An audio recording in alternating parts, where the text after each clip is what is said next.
Tie up అవ్వాలనుకుంటున్నాం sir. మీరు కాన్ఫిడెంట్గా చెప్తున్నారా? ఎస్ సార్, ఖచ్చితంగా. షూర్? షూర్. అయితే ఓకే. మాకు ఓకే సార్. మా కంపెనీ స్టాండర్డ్ని మీరు మెయింటైన్ చేయగలగాలి. తప్పకుండా. మీరు అనుమానించింది నిజం సార్. హైదరాబాద్ బ్రాంచ్లో 10 లక్షల ఫ్రాడ్ జరిగింది. రామ్ శాస్త్రి, నాకు కావాల్సింది కంప్లైంట్ కాదు, కంటెంట్. 2 క్లర్క్ల మీద, ఒక మేనేజర్ మీద పోలీస్ కంప్లైంట్ ఇచ్చి వాళ్ళ ముగ్గురిని సస్పెండ్ చేయించాను సార్. సస్పెండ్ అయిన వాళ్ళు కాదు మనకు కావాల్సింది, సస్పెన్స్లో ఉన్నవాళ్ళు. దీనికి సమర్థుడు ఎవరైతే బాగుంటుంది? అన్ని బ్రాంచ్లు చెక్ చేస్తే ఆ బ్రాంచ్లోనే రవి అని సిన్సియర్ మేనేజర్ ఉన్నాడు సార్. ఓకే, అతని మీద గుడ్ రిపోర్టే ఉంది. అతన్ని జనరల్ మేనేజర్గా ఓకే చేయండి. అపాయింట్మెంట్ ఆర్డర్ టైప్ చేసి నా దగ్గర తీసుకురండి, నేను సైన్ చేస్తాను. Okay, now you can go. Okay sir, మేము కవర్పుల్లోకి వెళ్తాం.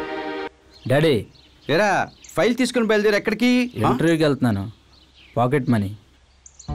ఇంటర్వ్యూలో పాకెట్ మనీ కూడా అడుగుతున్నారా? నాకు డాడీ. నీకా?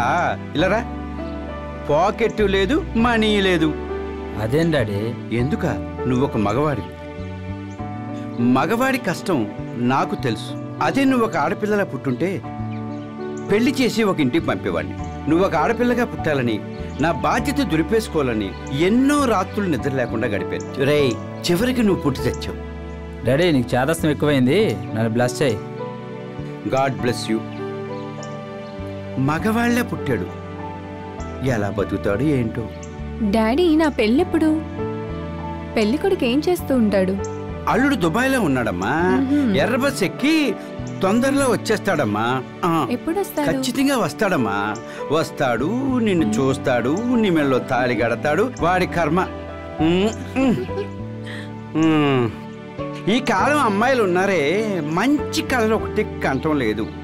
మగవాళ్ళని ఎలా హింసుద్దాం, ఎన్ని రకాల ఇబ్బంది పెడదాం, సెల్లు పట్టుకొని నెట్లో వెతుకుతున్నారు. ఏంటండి గోల? ఎప్పుడు చూసినా లోడా లోడా వాగుతాము. అవునండి, నేను ఎమ్మెల్యేగా నిలబడుతున్నాను, అందుకని స్పీచ్ ఇస్తున్నాను. నిన్ను చేసుకొని సగం జీవితం పోయింది, నీ కూతురుతో వాగి వాగి మిగతా జీవితం పోయింది. చెప్పొచ్చు అలా చాలు. అయ్యో రామచంద్ర, ఏంటి పిన్ని, బాబాయ్ చాలా హాట్ హాట్ గా ఉన్నాడు. బోండా బజ్జీ లాగా హాట్ హాట్ గా ఉన్నాను, వచ్చి తిను. అవును, ఎప్పుడు ఇంతే. పదమ్మా, మనం మార్కెట్కి వెళ్దాం. వచ్చేటప్పుడు ఆటుకొని తీసుకుంటరా. ఎప్పుడు ఇంతే పిన్ని. Congratulations mister Ravi, good job. రాదు రాదు అనుకునే టెండర్ని తక్కువ కోట్ చేసి మనకే వచ్చేలా చేసావు. Thank you. మన కంపెనీ పరువు కాపాడావు రవి. ఈరోజు మీ బ్రాంచ్ స్టాఫ్ అందరూ ఫుల్గా ఎంజాయ్ చేయండి. Okay, good.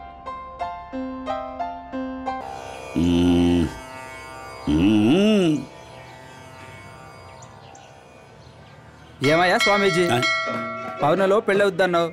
పౌర్ణమి వెళ్ళిపోయింది, అమావాస్య వెళ్ళిపోయింది, మరి నా పెళ్ళి ఎప్పుడు? లింగరాజు, అమావాస్య వెళ్ళిపోయింది కదా, పౌర్ణమి ఇంకో 15 రోజుల్లో వస్తుంది, అయిపోతుందయ్యా నీ పెళ్ళి. నేను అడుగుతున్నది పౌర్ణమి సంగతి గురించి కాదు, నా పెళ్లి సంగతి. పెళ్ళి అవుతుందని తావిధులిచ్చావు, విభూతినిచ్చావు. దానికని దీనికని నా దగ్గర 3000 కొట్టేశావు. ఏం లాభం? ఒక్క పిల్ల, ఒక్క ఆడపిల్ల అయినా నన్ను పెళ్లి చేసుకో లింగరాజు అని అందా? అదే శుక్రుడు 6వ ఇంట కూర్చుని ఒంటిగనితో శనిగాని చూస్తున్నాడు, అందుచేత కాస్త ఆలస్యం అవుతుంది. నోర్మయ్, నువ్వేనా ఎళ్ళ బ్రోకర్వా?